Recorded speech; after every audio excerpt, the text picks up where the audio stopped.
What's up, everybody? Derek Anderson, the DA, and yeah, here we go. We got some further catch up to do. Just kind of trolling through some articles, checking out what's happening in the world of entertainment.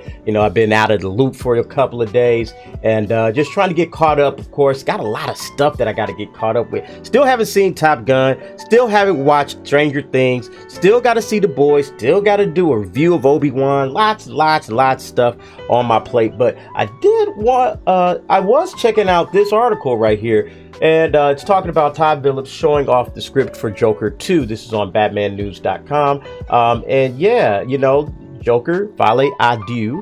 It's written by Todd Phillips and Scott Silver, the same folks that wrote the first Joker film. And it does say here, it looks as though Joaquin Phoenix will be headed back to Gotham as Todd Phillips has shown off the script for Joker 2. Now, before we get deep into some of my thoughts about this, if you haven't done so already, go ahead, hit that like button down below. That helps out the video. And then, of course, that subscribe button helps out the channel overall. That'll make sure that this video makes its way around YouTube so a lot more folks can join in with you in your conversations in the comment section. All right.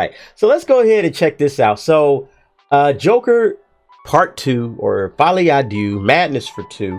That's what it says it means here. It says here, Todd Phillips took to his Instagram to share a photo of the cover of his script for Joker Folie A Deux, which translates to Madness for Two, and the second photo showed Joaquin Phoenix reading the script. Okay, a lot of people ask, like, why do a Joker sequel at all? It was like a terrific little standalone film, just perfect as it is. Don't have a sequel, it doesn't make any sense. Why would you do a sequel? You do a sequel because, for one, the movie, the original, made $1 billion, and there's no way in the world that you make $1 billion with one film and you don't follow it up with some kind of a sequel. I mean, that's just a no-brainer.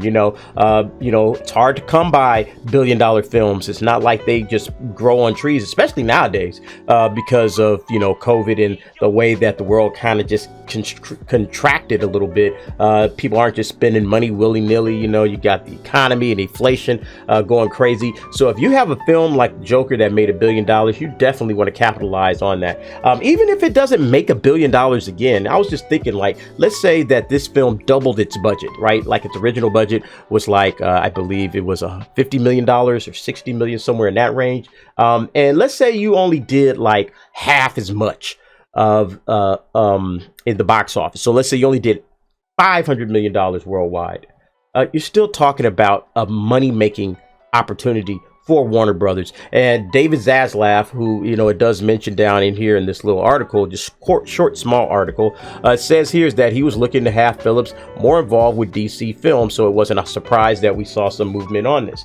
And not only that, it made $1 billion, but also you have Joaquin Phoenix, who is a great actor. He won the Academy Award for his portrayal. So I know people enjoyed this performance. They enjoyed the film, made $1 billion. There was no way that Warner Brothers wasn't going to capitalize on that, or at least try to. So that much being said, what is this film going to be? You hear this title, and maybe it's just a working title. It probably doesn't have anything to do with the film itself. But Folie A Deux, Madness for Two, it could mean a lot of things. I was thinking, like, okay, two. For who? Who are the two, right? Could be the Joker. Maybe they're planning on bringing in Harley Quinn. I don't know. That's a possibility. Of course, it could also mean that, the Madness for Two is maybe two kind of super villains vying for control of Gotham, right? So maybe, you're going to see somebody like the Penguin or the Riddler or somebody like that jump into this story, and they're fighting for supremacy of the criminal underworld, kind of like two crime bosses going at it. Maybe that's something that Todd Phillips is looking to do. I don't know, but I am interested to know where this thing will go, because I enjoyed the original Joker because it was a good character study, and I would like to see that continue. A character study, low budget, not spending a lot of money on crazy fight scenes and special effects and all that kind of stuff. Just something low key, talking about the villains, hyper focusing on the villains. I think that's a really smart move by Warner Brothers that kind of differentiates DC from Marvel, because again, me and T have talked about that, and I'll go ahead and link that video above. DC has some of the best villains in the comic book world, and you know, this opportunity to really do a deep dive character study about villains is really interesting. You know, it's something different. It's something that Marvel doesn't really have the ability to do the way they've kind of set up the MCU. So yeah, I'm definitely interested to see where this goes. And you know, if they will do more of these type of low budget films, you know, I wanted a Lex Luthor low budget film. I don't think they'll fit that into this at all. But nevertheless, what do you folks think?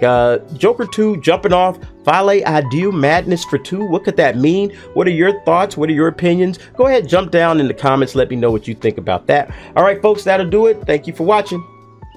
See you next time.